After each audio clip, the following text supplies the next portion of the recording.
All right, jumping right in. Today we're going to tackle a term you've probably heard tossed around. Hypermasculinity. Yeah, hypermasculinity, but, maybe don't fully grasp. Yeah. So we're doing a deep dive into it today. Absolutely. We've got some interesting sources this time. Two different versions of a blog post Oh, wow. from the Men's Resource Center, which is interesting in and of itself. And then we've got this mysterious new note that seems to be specifically connected to you, our listener. Interesting. So we're not just going to define what hypermasculinity is, but we're going to explore the impact it has and even how it might be showing up in your life. Yeah, that's a good point. We often talk about these things in a theoretical sense. Right. But it's important to see how they actually manifest in the real world, in our everyday experiences. Exactly. And that's where this deep dive can get really interesting. Yeah. Okay, so starting off, both versions of the blog post from the Men's Resource Center, they paint this really vivid picture of what it means to be a man in America. Right, like that classic image. Of the strong, silent type. Right. Cowboy up, stoic silence, all that. Right, don't show your emotions. Yeah. Just get on with it. Exactly. One version even says, a man's got to be tough, the toughest, meanest son of a gun. Oh, wow. It's almost comical when you hear it like that. Yeah. But is it really comical? Is it really just a funny stereotype? Well, that's the thing. It might seem funny at first. Right. But the American Psychological Association has actually found that suppressing emotions, which is, like a cornerstone of this traditional masculinity, can have some serious consequences for men's mental and emotional health. Yeah, it's not just a joke. It's not just like a ha-ha. Right, it's a real issue. It actually impacts people. Yeah. And it's interesting because, thinking about it, I think we've all encountered this in our lives, haven't we? Oh, absolutely. Like how many times have you heard, man up, or boys don't cry? Right, or suck it up. Right, exactly. It's everywhere. It really is. It's like this unspoken rule book we're all supposed to follow, Yeah, and I think that's where this idea of hypermasculinity comes in. Okay, yeah. Where does that fit into all of this? So we have these kind of general societal expectations about masculinity. Right. And hypermasculinity kind of takes those expectations and amplifies them. So it's like taking the volume up to 11. Exactly. It's turning it up to 11. It's not just about being tough. Right. It's about the need to be dominant. Right. So it's the most... Yeah, the most dominant, the strongest, the most aggressive. Okay, so it goes beyond just personality. Yeah. Absolutely. It's more than just, oh, this person is a little bit more macho than the average guy. Right. It's something deeper, and it can have real consequences. Right, and that's where it starts to get a little bit tricky, right? Yeah, and the research really backs this up, too. There was a 2018 study published in the Journal of Interpersonal Violence. Okay. And they found a really strong correlation between hypermasculinity and aggression. Wow, so it's not just like, oh, this is a personality quirk. Right. It can actually lead to harmful behavior. Yeah, absolutely. And that aggression can be directed outward towards others, but it can also be directed inwards, like in the form of self-harm. Wow, that's heavy stuff. Yeah. So, okay, so we're starting to see how this seemingly abstract concept, like hypermasculinity, can actually have really serious real-world effects. Yeah. And I think that leads us to another important point from the blog post, because they talk about the role of positive male role models.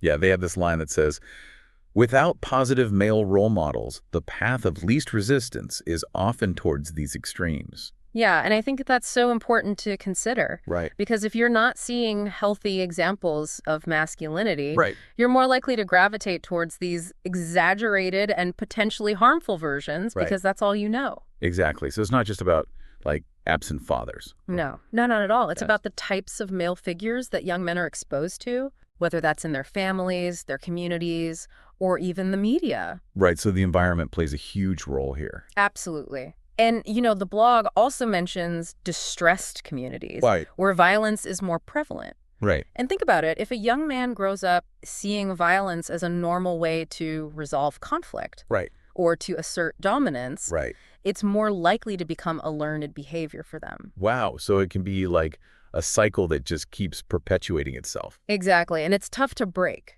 Yeah, I mean, that really makes you think about the messages, the role models, the environment that you were exposed to growing up, right? Oh, absolutely. And speaking of messages, I thought it was interesting that both versions of the blog post used this metaphor of societal pressure being like a boot on your neck. Wow. Yeah, that's pretty intense imagery, right? Yeah, but it gets the point across. It does. It does. You've got this constant pressure to fit into a certain mold of what it means to be a man. And a lot of that pressure honestly comes from the media. We're constantly bombarded with images of the stoic, invincible hero. Right. Right. Think about action movies, video games, even commercials. Right. They all reinforce this very narrow idea of what a real man should be. Almost like we're being programmed, right? Yeah, it can feel that way. And the problem is, what happens when you can't live up to that impossible standard? Yeah. You know, you feel inadequate, you feel like a failure. Totally. Yeah. It's like trying to fit a square peg into a round hole. Exactly, and that's not going to work. You're going to hurt yourself, you're going to damage the peg in the process, right? Exactly, and that's why I think it's so interesting that the blog post talks about the Men's Resource Center as this place where you can actually smash the mold. Right, right. Instead of trying to conform to it. Right. They're not just pointing out the problem, they're actually trying to offer solutions, which is really cool. Yeah, and they talk about providing mental health support. Right. Educational resources, and just creating a community where men can connect and find support. So it's not just about here's the problem, it's about here's what you can do about it. Exactly. Okay, so we've covered a lot of ground here. We've talked about societal expectations. We've talked about the consequences of hypermasculinity. Right. And we've even started to touch on the Men's Resource Center and their alternative approach. Absolutely. But, and I have to admit, I'm a little nervous about this. What of this new note we mentioned earlier? Oh, right. It seems like this is where things get personal for our listener, for you. Yeah, and that's always a little bit nerve-wracking, right? It is, a little bit, venturing into someone else's personal life. It is, but it can also be really insightful. Right. So, without revealing the content of the note just yet. Right, got to keep the suspense going. Exactly. Right. Let's just say that it seems to connect the dots between these broad societal forces that we've been discussing and your own life. Wow. It hints at an instance where you might have encountered some of these dynamics firsthand. Oh, okay. So it's like we're taking this big picture view and then we're zooming in on the listener's own personal experience. Exactly. Okay, now I'm really intrigued and maybe a little apprehensive too. I don't know. Yeah, it's going to be interesting to see how this all unfolds, right? It is. We're going to have to uncover this mystery together. Absolutely. It seems like we've reached a point in our deep dive where, we need to connect these broader ideas about masculinity to your personal experience. Yeah. So remember that new note that we mentioned. Well, it seems to suggest that you might have encountered some of these dynamics firsthand, like in your own life. Okay, yeah. I'm ready to dive into that, but I have to admit, I'm still a bit nervous. Yeah, it can be a little nerve-wracking. Can you at least give me like a hint about what this new note actually says? Like, what am I getting into here? Okay, well, let's think back to our conversation about the pressure that men face to conform to certain ideals of masculinity. Right. Yeah. Right. And we talked about how those pressures can lead to unhealthy behaviors, like aggression, for example. Right. But it's important to remember that aggression doesn't always have to be like physical. Right. It can also be verbal or emotional or even passive aggressive. Okay. So it can manifest in lots of different ways. Okay, I see where you're going with this. Yeah. Are you suggesting that this new note has something to do with a conflict in my life? Like maybe where I was on the receiving end of some of those less healthy expressions of masculinity? It's interesting you say that. The note does seem to point to a specific interaction that you had. Okay. And it encourages us to examine how those ingrained norms around masculinity might have played a role in that interaction. All right. I'm on the edge of my seat here. Can we just get to the reveal already? Okay, let's do it. The new note simply reads, think about the other day when you were trying to express your feelings about. And then it's redacted to him. And then that part's also redacted, and they responded by, and again, redacted. Whoa. Okay, yeah, that definitely brings up some stuff for me. It was a pretty intense conversation. Yeah, it's fascinating, isn't it? Because on the one hand, we have these like broad societal patterns that we've been discussing. Right. But now we're seeing how they can actually play out in a real life scenario. Yeah. Right? And so in this instance, you were trying to communicate your emotions, which, let's be honest, can be challenging for anyone. Oh, for sure. Especially when you're trying to be vulnerable. Right. And open up to someone. Exactly. And according to this note, it seems like their response wasn't exactly what you were hoping for. Right. It sounds like they might have shut down the conversation or dismissed your feelings in some way. So I'm curious, how did that make you feel? Honestly, it was pretty frustrating. I felt like I wasn't being heard or understood. Right. It's almost like they were threatened by my emotions, Yeah, and that reaction, while not ideal, might actually be rooted in these societal norms that we've been talking about. Okay. Remember how we discussed that men are often conditioned to suppress their emotions, to not show vulnerability? Right, yeah. It's like that man-up message is so deeply ingrained Right. that it can affect our relationships without us even realizing it. Exactly. It can create these barriers to healthy communication where we're not able to really connect on an emotional level. Yeah. So, okay, so we're seeing this play out in my own life, but what can we do about it? I mean, it's not like we could just snap our fingers and erase centuries of societal conditioning, right? You're right. It's a complex issue, but I think awareness is a powerful first step. Okay. Right? By recognizing these patterns, both in ourselves and in others, we can start to shift the narrative. Okay. And I think that's where resources like the Men's Resource Center come in, because they offer support and guidance for men who are struggling with these issues, and they help promote a healthier view of masculinity. So it's not just about identifying the problem. Right. It's also about providing tools and resources to help people actually change. Exactly. And one of the key concepts that they emphasize is emotional literacy. Emotional literacy, what's that all about? So emotional literacy is basically about developing the skills to recognize, understand, express your emotions in a healthy way. Okay. It's about being able to communicate your feelings effectively and to empathize with the emotions of others. That makes a lot of sense. Yeah. It's like we're being given a new set of tools to navigate these complex emotional landscapes, Exactly. And those tools can be incredibly empowering. They can help us build stronger, more fulfilling relationships and live more authentic lives. Yeah. Okay, so we've explored the link between this new note and these broader themes of hypermasculinity, and we've also touched on the importance of emotional literacy. Right. But I'm curious, how can I actually apply these insights to my own life? Like specifically to the situation that's mentioned in the note. Right. Where do I go from here? That's a great question. And, it really leads us to the heart of what these deep dives are all about, right? It's not just about understanding these concepts intellectually. It's about putting that knowledge into action, into positive change, right? So how do I translate all of this into something tangible, something that can make a real difference in my life? Well, love to take another look at that new note. You were attempting to express your feelings to this redacted person. Right. And their response wasn't exactly what you hoped for.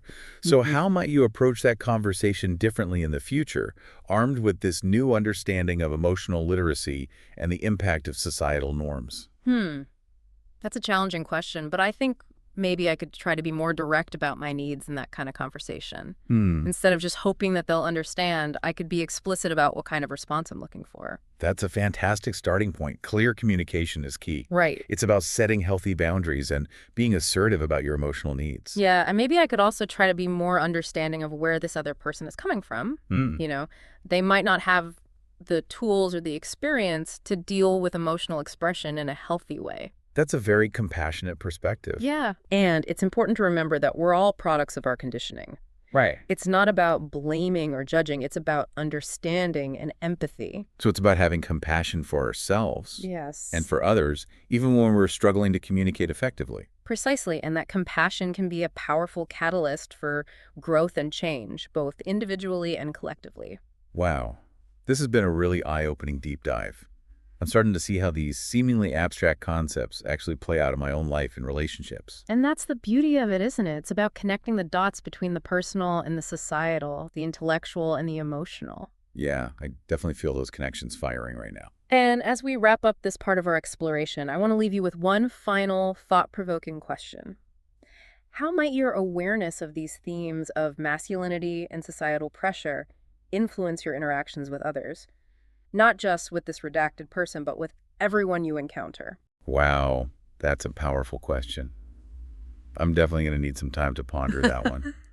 It's pretty amazing how this whole conversation about hypermasculinity has gone from this big abstract concept to something so personal, right? Yeah, it's like we're peeling back the layers of an onion, and sometimes those layers can bring a tear to your eye. Right, exactly. And speaking of taking action, the Men's Resource Center really seems to be doing just that. They're not just talking about the problem. Right. They're actually trying to help men break free from these harmful expectations. Exactly. And, remember how both versions of their blog post emphasize this idea of empowerment. Yeah. Well, they actually go on to define that as like helping men build a masculinity that is authentic and self-defined, not dictated by outdated stereotypes. So it's really about creating a space where men can feel safe to explore like their full range of emotions and experiences without, fear of judgment. So it's not about like fitting into this predefined box of what a man should be. No, not at all. It's more about